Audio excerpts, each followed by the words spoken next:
84만 원 등록금 때문에 한 여대생이 죽었습니다. 1987년 압구정동. 심야 통행금지가 풀린 이 거리는 밤이 깊어질수록 더 화려해졌습니다. 고급 단독주택 담벼락 너머로 흘러나오는 팝송 소리와 막 외제차의 낮은 엔진음이 뒤섞이던 곳. 그 시절 이곳은 돈이 곧 계급이었고 차가 곧 신분증이던 선망의 거리였습니다. 그 화려한 네온사인 아래 대학교 3학년 은주는 어딘가 혼자 다른 세상 사람처럼 서 있었습니다. 색이 바랜 청바지에 반듯하게 다린 흰 셔츠, 그리고 어깨에 맨 낡은 가죽 가방. 가방 안쪽 깊숙한 주머니에는 빳빳한 만 원권 지폐가 담긴 흰 종이봉투 하나가 들어 있었습니다. 건설 현장에서 반장으로 일하던 아버지가 계절이 2번 바뀌는 동안 하루도 쉬지 않고 모은 은주의 마지막 학위 등록금 84만 원이었습니다. 은주가 친구들을 따라 들어간 카페 티파니는 당시 압구정의 권력을 상징하는 공간이었습니다. 자욱한 담배 연기와 비싼 커피 향이 뒤섞인 그곳에서 은주는 성진을 만나게 됩니다. 어깨에는 고급 스웨터를 걸치고 금태 안경을 쓴 전형적인 오렌지족 차림의 남자였습니다. 공부만 하실 것 같은데 이런 데서 보니까 더 반갑네요. 유학 가기 전에 좋은 친구 하나 만들고 싶었거든요. 성진의 목소리에는 묘한 신뢰감이 있었습니다. 그는 자신을 강남의 부잣집 아들이자 곧 미국으로 유학할 사람이라고 소개했습니다. 은주가 평생 한 번도 가까이 가보지 못했던 상류층의 여유를 너무 자연스럽게 연기하고 있었던 겁니다. 은주는 조금씩 긴장을 풀기 시작했습니다. 도서관의 답답한 공기 대신 압구정의 세련된 분위기를 보여주는 이 남자에게 묘한 설렘을 느꼈는지도 모릅니다. 하지만 성진의 진짜 모습은 전혀 달랐습니다. 그는 이미 압구정 뒷골목 불법 도박판에서 이름이 알려진 사람이었습니다. 아버지 사업 자금에까지 손을 댔다가 집에서 쫓겨난 상태였고 사채업자들은 매일같이 그의 숨통을 조여오고 있었습니다. 성진에게 필요한 건 유학이 아니라 당장 오늘 밤 도박판에 들고 갈 현금이었습니다. 성진은 자연스럽게 은주의 가방을 테이블 안쪽, 자신의 지갑 바로 옆으로 옮겨 놓았습니다. 마치 귀한 물건을 챙겨주는 사람처럼 보이는 행동이었습니다. 은주가 잠시 자리를 비운 사이 성진의 시선이 천천히 가방 틈 사이로 파고들었습니다. 지퍼 사이로 흰 종이 봉투에 투박한 모서리가 보였습니다. 그는 직감적으로 알아챘습니다. 누군가의 인생이 들어있는 돈이라는 걸. 하지만 성진에게 그것은 그저 눈앞에 굴러들어온 기회처럼 보였을 뿐입니다. 3초. 성진이 가방을 열어 봉투를 자신의 안주머니로 옮기는데 걸린 시간입니다. 은주가 화장실 거울 앞에서 붉어진 얼굴을 바라보며 미래를 꿈꾸고 있을 때 그녀의 마지막 등록금이자 아버지의 자존심은 차가운 도박꾼의 주머니 속으로 사라지고 있었습니다. 자리로 돌아온 은주에게 성진은 아무 일도 없었다는 듯 웃으며 차가운 칵테일 잔을 건넸습니다. 압구정의 밤은 여전히 눈부시게 빛나고 있었습니다. 하지만 그 화려한 불빛 뒤에서 은주는 자신이 무엇을 잃어버렸는지도 모른 채 웃고 있었습니다. 그녀가 잃게 될 건 단순한 등록금 봉투 하나가 아니었습니다. 성진이 건넨 그 다정한 미소는 곧 새벽 안개가 깔린 오솔길에서 마주하게 될 끔찍한 비극의 시작이었습니다. 은주는 그날 밤 등록금보다 먼저 사람에 대한 믿음과 자신의 목숨을 잃게 될 줄은 꿈에도 알지 못했습니다. 밤이 깊어질수록 압구정의 공기는 점점 더 차갑고 날카로워졌습니다. 카페 티파니의 시끄러운 음악 소리도 하나둘 잦아들 무렵 성진은 은주를 데리고 청담동 외곽의 한 지하 바로 향했습니다. 간판조차 없는 무거운 철문을 열고 들어간 그곳은 아무나 들어올 수 없는 멤버십 바였습니다.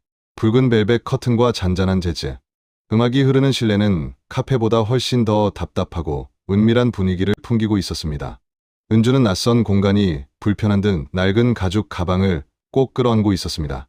그 안에는 이제 이미 사라져버린, 하지만 은주는 아직 그대로 들어있다고 믿고 있는 아버지의 등록금 봉투가 있었습니다. 성진은 그런 은주의 긴장을 풀어주려는 듯 가장 비싼 양주를 주문했습니다. 크리스털 잔 안에서 둥근 얼음이 달그락거리며 녹아내렸고 독한 술 냄새가 은주의 코끝을 찔렀습니다. 은주씨, 오늘만큼은 걱정 다 잊어요. 내일부터는 또 새롭게 시작하는 거잖아요. 성진의 목소리는 여전히 부드러웠습니다. 하지만 그의 재킷 안주머니는 훔친 등록금 봉투 때문에 불룩하게 튀어나와 있었습니다. 성진은 무의식적으로 몇 번이고 손을 가져다 대며 그 두툼한 종이의 감촉을 확인했습니다. 사채업자들에게 쫓기며 느꼈던 공포가 주머니 속 현금 덕분에 조금씩 안도감으로 바뀌고 있었습니다. 그는 이미 머릿속으로 이 돈을 들고 도박장으로 뛰어가는 자신의 모습을 떠올리고 있었습니다. 은주는 성진이 건네는 술잔을 차마 거절하지 못했습니다.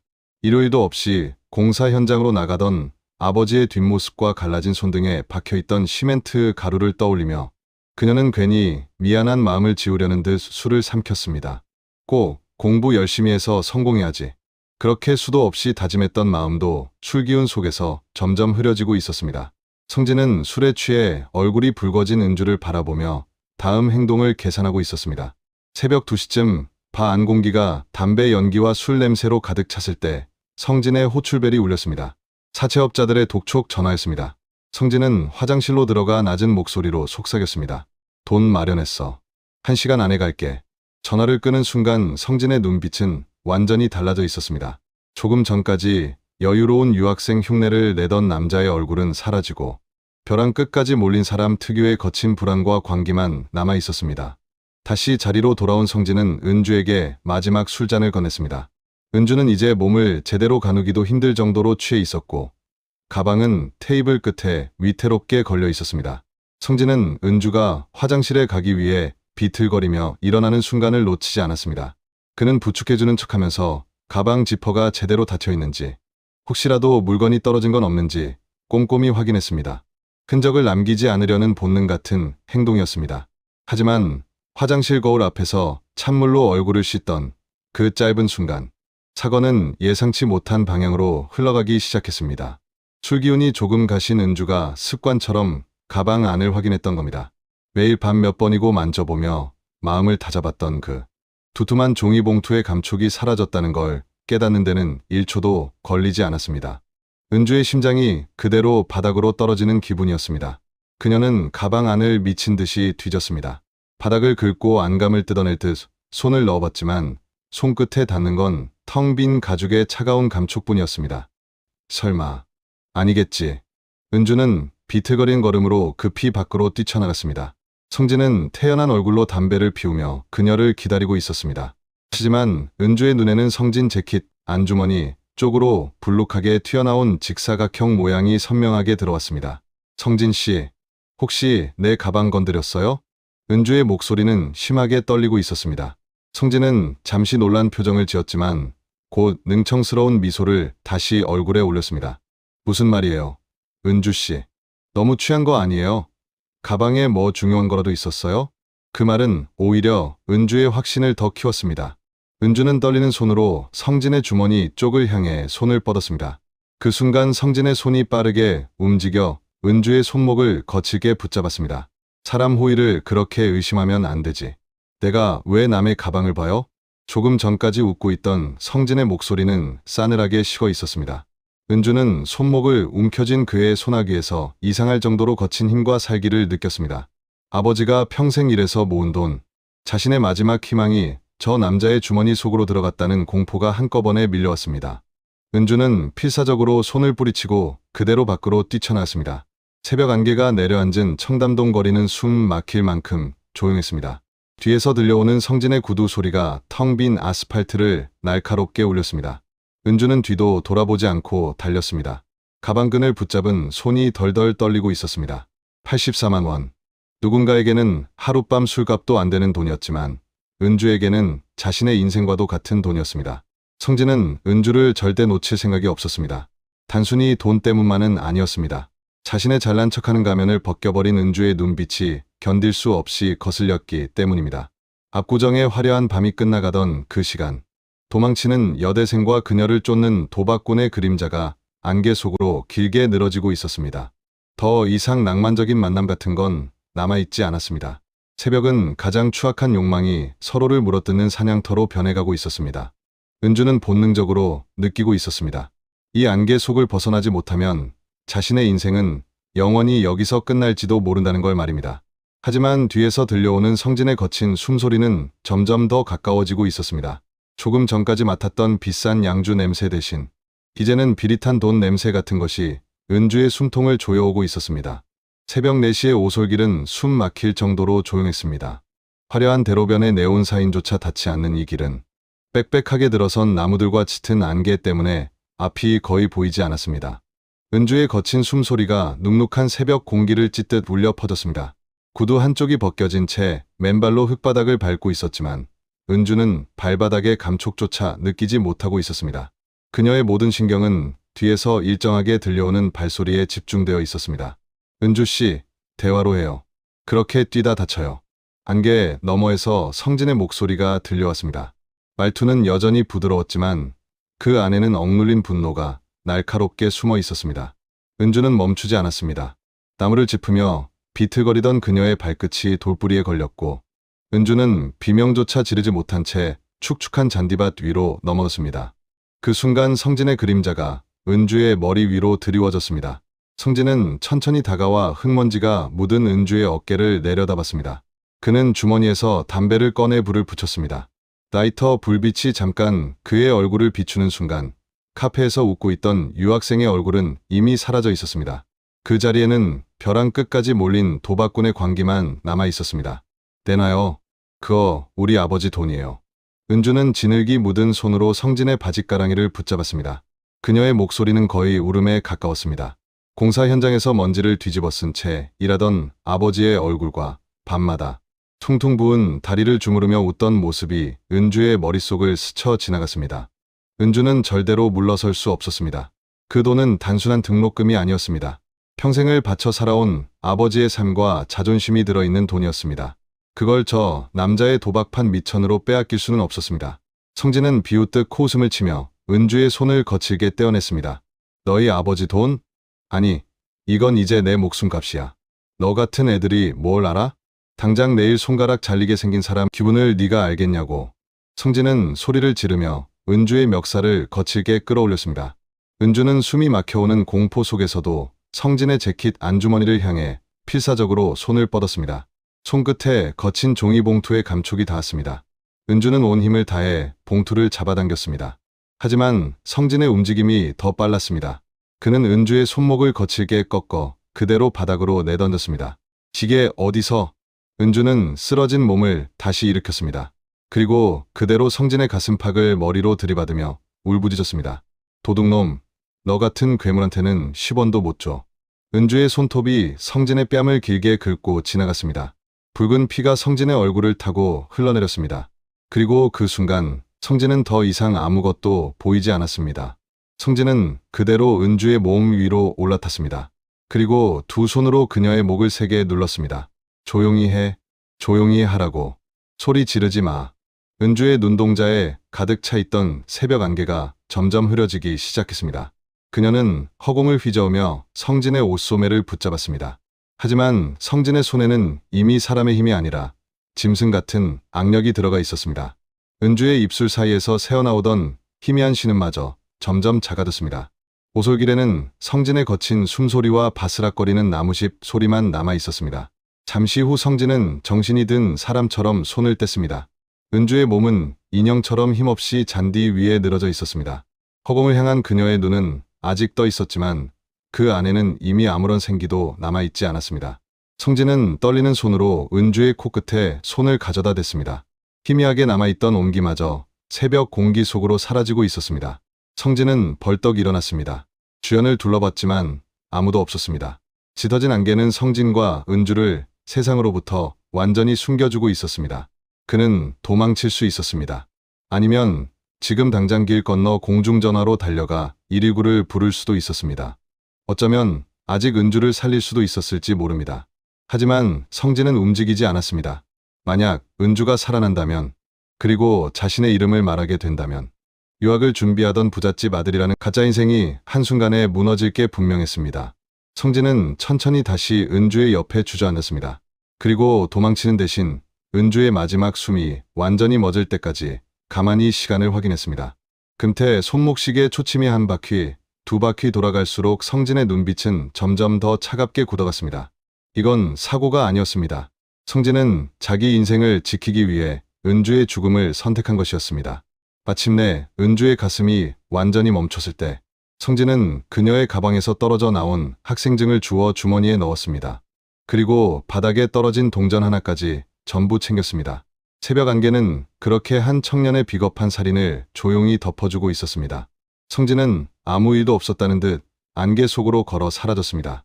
차가운 잔디밭 위에는 주인을 잃은 낡은 가죽 가방만 덩그러니 남겨져 있었습니다. 은주가 끝까지 지키려 했던 아버지의 꿈은 그날 새벽 가장 더러운 욕망 앞에서 처참하게 짓밟히고 있었습니다. 사건이 벌어진 지 이틀 뒤 성당에서는 아침 미사가 열리고 있었습니다. 성진은 맨 앞줄에 앉아 고개를 깊게 숙인 채 두 손을 모으고 있었습니다. 스테인드 글라스를 통과한 붉은 빛이 그의 뺨에 남은 얇은 손톱 자국 위로 천천히 내려앉았습니다. 성진은 미사가 진행되는 내내 마른 세수를 반복하며 어깨를 가늘게 떨고 있었습니다. 주연 신도들은 그런 그의 모습을 보며 유학을 앞두고 마음을 다잡는 착한 청년이라고 믿어 의심하지 않았습니다. 하지만 사람들 눈에 보이지 않는 곳에서 성진의 손가락은 계속 손톱 옆 거스러미를 뜯어내고 있었습니다. 손끝에서는 피가 조금씩 배어나오고 있었습니다. 그건 죄책감 때문이 아니었습니다. 언제 들킬지 모른다는 비겁한 공포 때문이었습니다. 수사망이 점점 좁혀지고 경찰이 성당 앞까지 들이닥쳤을 때도 성진은 저항하지 않았습니다. 대신 준비라도 한 사람처럼 눈물을 흘리며 형사의 소매를 붙잡았습니다. 제가 아닙니다. 그 여자가 갑자기 제 돈을 보고 달려들었어요. 보세요. 제 얼굴도 이렇게 다쳤잖아요. 검찰 조사실의 차가운 형광등 아래에서 성진은 아주 계산된 표정으로 비겁함을 연기했습니다. 그는 은주를 부잣집 남자를 노리고 밤거리를 돌아다니던 여자처럼 몰아가기 시작했습니다. 성진의 입에서 말이 나올 때마다 등록금을 지키려 했던 은주의 절박함은 어느새 돈에 집착하던 여자의 광기처럼 바뀌어갔습니다. 그 시각 성진의 부모는 인맥을 총동원하기 시작했습니다. 최고 전관 출신 변호사가 선임됐고 강남 유력 인사들의 탄원서가 검사의 책상 위로 쌓여갔습니다. 성당 신부의 이름이 적힌 종이들까지 결국 성진의 편에 서고 있었습니다. 다음 날 아침 신문 사회면 한 구석에는 짧은 기사 하나가 실렸습니다. 압구정 오렌지족과 여대생의 비극적 만남. 빗나간 청춘의 끝. 기사에서는 은주가 새벽 4시까지 술을 마셨다는 사실과 그녀의 옷차림만 반복해서 언급했습니다. 하지만 은주가 끝까지 지키려 했던 등록금 이야기는 어디에도 적혀 있지 않았습니다. 은주의 이름은 기사 마지막 줄에 겨우 한 번 등장했습니다. 그리고 사람들은 그 짧은 기사 위에 부도덕한 여자라는 낙인을 덧씌우기 시작했습니다. 법정에서도 성진의 연기는 계속됐습니다.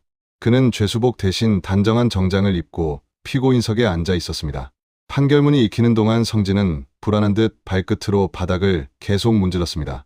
하지만 변호인이 은주의 과거 행적과 품행을 문제 삼을 때마다 성진은 슬쩍 방청석의 분위기를 살폈습니다. 사람들의 시선이 자신이 아니라 은주를 향하기 시작하는 순간 그의 입가에는 아주 미세한 안도감이 스쳐 지나갔습니다. 피고인은 초범이며 깊이 반성하고 있고 탄원이 이어지고 있는 점을 참작한다. 판사의 입에서 결국 과실치사라는 말이 나왔습니다. 살인이 아니라 우발적인 사고라는 결론이었습니다. 징역 15년. 한 사람의 목숨과 명예가 무너진 대가치고는 너무 가벼운 숫자였습니다. 판결이 확정되자 성진의 어머니는 안도의 숨을 길게 내쉬었습니다. 그리고 곁에 있던 변호사와 조용히 악수를 나눴습니다. 그들의 얼굴에는 마치 모든 싸움에서 이긴 사람들 같은 평온함이 떠올라 있었습니다. 법정 뒤편에서는 은주의 아버지가 딸의 낡은 가죽 가방을 끌어안은 채 울부짖고 있었습니다. 하지만 법정을 빠져나가는 성진의 가족들 가운데 누구 하나 그를 돌아보는 사람은 없었습니다. 호송차에 올라타기 직전 성진은 손톱 뜯어낸 조각을 바닥에 뱉어냈습니다. 그리고 천천히 하늘을 올려다봤습니다. 15년, 청춘 대부분이 사라질 긴 시간이었지만 성진은 이미 알고 있었습니다. 자신은 절대 완전히 무너지지 않을 거라는 사실을 말입니다. 법정은 그렇게 진실보다 강자의 평화를 선택했습니다. 은주의 죽음은 결국 사고로 기록됐고 그녀가 끝까지 지키려 했던 진심은 억울하게 왜곡되고 잊혀졌습니다. 2002년 6월의 서울은 온통 붉은 물결로 뒤덮여 있었습니다. 거리마다 월드컵의 함성이 터져나왔고 밤거리를 가득 메우고 있었습니다. 그 뜨거운 여름, 성진은 교도소의 높은 담장을 넘어 다시 세상 밖으로 걸어 나왔습니다. 15년이라는 긴 시간이 흘렀지만 성진은 마중 나온 어머니 차에 올라타자마자 무의식적으로 목덜미를 만졌습니다. 흉터는 이미 오래전에 사라졌지만 사람들의 함성이 거칠게 들릴 때마다 그날 새벽 은주가 손톱으로 긁고 간 자리가 다시 뜨겁게 타오르는 것 같았습니다. 청담동의 한 프라이빗 라운지에서는 성진의 출소를 축하하는 파티가 열렸습니다. 과거 압구정을 누비던 친구들은 이제 번듯한 사업가가 되어 있었고 성진의 잔에 값비싼 양주를 채워넣고 있었습니다. 성진아, 고생했다. 이제 다 잊고 즐겨. 그 계집애 때문에 인생 좀 꼬였던 건 그냥 액땜했다고 생각해. 성진은 아무렇지 않은 얼굴로 웃으며 술잔을 비웠습니다. 하지만 얼음이 잔에 부딪히는 소리가 들릴 때마다 그는 손가락으로 목덜미에 보이지 않는 자국을 계속 긁어댔습니다. 그래. 그 계집애 때문에 내 20대가 날아갔으니까 이제부터 2배로 즐겨야지. 성진은 다시 강남의 화려한 불빛 속으로 몸을 숨기고 있었습니다. 입가에는 웃음이 걸려 있었지만 그의 눈동자는 습관처럼 출구와 어두운 구석을 불안하게 훑고 있었습니다. 같은 시각 경기도 외곽의 오래된 연립주택. 은주의 아버지는 텔레비전에서 터져 나오는 월드컵 함성을 뒤로 한 채 조용히 서랍을 열었습니다. 그리고 서랍 깊숙한 곳에서 종이 한 장을 꺼냈습니다. 모서리가 사가 조금만 만져도 가루처럼 부서질 것 같은 등록금 고지서였습니다. 84만 원. 아버지는 그 투박하게 찍힌 숫자를 손끝으로 천천히 문질렀습니다. 아버지는 매년 딸의 기일마다 그곳에 오솔길을 찾았습니다. 화려한 빌딩이 들어서고 길 모양까지 완전히 바뀌어버린 그곳에서도 아버지는 여전히 그 새벽의 안개 속에 갇혀 있었습니다. 가해자는 죗값을 다 치렀다며 다시 화려한 파티 속으로 돌아갔지만 아버지는 딸의 마지막 숨이 멈춘 그 자리를 평생 떠나지 못한 채 살아가고 있었습니다. 끝나지 않는 무기징역 같은 삶이었습니다. 라운지 밖으로 나온 성진은 화려한 강남 야경을 내려다보며 담배에 불을 붙였습니다. 그는 자신이 결국 이 세상의 시스템을 이겨냈다고 믿고 있었습니다. 하지만 뒤를 돌아보는 그의 손가락은 여전히 목덜미에 보이지 않는 상처를 습관처럼 긁어내고 있었습니다. 성진에게도 그날 새벽은 아직 끝나지 않은 시간이었습니다. 아버지는 오래된 등록금 고지서를 조심스럽게 접어 다시 서랍 안에 넣었습니다. 창밖에서는 사람들이 승리를 외치며 광장으로 뛰어나가고 있었습니다. 하지만 아버지의 시간은 여전히 그 차가운 새벽에 멈춰 서 있었습니다. 아버지는 빛이 바랜 딸의 학생증 사진을 손끝으로 천천히 어루만졌습니다. 그리고 아주 작은 목소리로 마지막 질문을 꺼냈습니다. 그날 밤, 그곳엔 정말 그놈 말고는 아무도 없었던 걸까? 긴 이야기 들어주셔서 감사합니다.